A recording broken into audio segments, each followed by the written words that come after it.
যুক্তরাষ্ট্রের কারাগারে বন্দী প্রেসিডেন্ট নিকোলাস মাদুরোর প্রতি আবেগঘন বার্তা দিলেন সন্তান আর্নেস্তো মাদুরো গুয়েরা।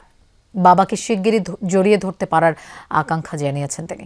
কংগ্রেসের নতুন সরকারের শপথ গ্রহণ অধিবেশনে দাঁড়িয়ে বলেন, বাবা মাদুরো ও ফার্স্ট লেডি সিলিয়া ফ্লোরেসের মুক্তির জন্য লড়াই চালিয়ে যাবেন। দেশের স্বার্থে যে কোনো কিছু করতে রাজি বলেও জানান তিনি। ভারপ্রাপ্ত প্রেসিডেন্ট ডেলসি রদ্রিগেজের প্রতি নিঃশর্ত সমর্থন দেন মাদুরো পুত্র।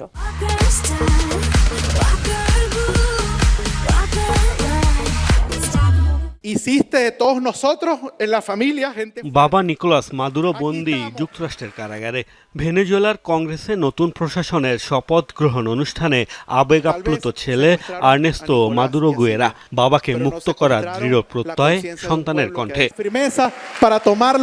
নিকোলাস মাদুরোর ফিরে আসার অপেক্ষায় দিন গুনতে থাকা গুয়েরার আশা, শিগগিরই বাবাকে জড়িয়ে ধরতে পারবেন। কঠিন সময়েও অবশ্য দেশের স্বার্থে নিজ দায়িত্ব পালনে অবিচল থাকার ঘোষণা দিয়েছেন ভেনেজুয়েলার এই আইন প্রণেতা।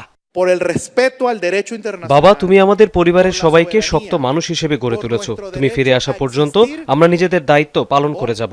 দেশ নিরাপদ হাতেই আছে বাবা। শিগগিরই ভেনেজুয়েলাতে আমরা পরস্পরকে জড়িয়ে ধরব, আর তুমি সন্তানদের সামনে থেকে দেখবে। ভেনেজুয়েলা চিরজীবী হোক। আমাদের দেশের জন্য যা কিছু করতে হয় তাতে আমরা অবিচল। মাদুরো তার স্ত্রী সিলিয়া ফ্লোরেসকে তুলে নিয়ে যাওয়ার ঘটনাকে অপহরণ আখ্যা দিয়েছেন ছেলে গুয়েরা।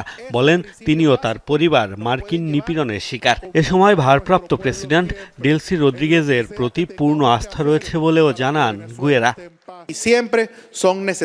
তারা নিকোলাস ও সিলিয়াকে অপহরণ করতে পারে, কিন্তু স্বাধীন একটি জাতির বিবেককে অপহরণ করতে পারেনি। ডেলসি, সামনে যে কঠিন দায়িত্ব আপনার উপর বর্তেছে, সে পথে আমি আপনাকে নিঃশর্ত সমর্থন জানাই। আপনি আমার উপর ভরসা করতে পারেন, আমার পরিবারের উপর ভরসা করতে পারেন। ভেনেজুয়েলাকে এগিয়ে নেয়া এবং নিকোলাস ও সিলিয়াকে ঘরে ফিরিয়ে আনার জন্য আমরা ঐক্যবদ্ধ। যুক্তরাষ্ট্র, ইউরোপ সহ বিশ্বের সব দেশের সঙ্গে সম্মানজনক ও সহযোগিতামূলক সম্পর্ক গড়ে তোলার পক্ষে অবস্থান মাদুরো পুত্রের। তবে স্বাধীন দেশে কারো হস্তক্ষেপ ও কর্তৃত্ব মেনে নেওয়া হবে না বলেও হুঁশিয়ারি দিয়েছেন গুয়েরার দাবি, এটাই তার বাবার নীতি। মোস্তফা মাহমুদ, যমুনা নিউজ।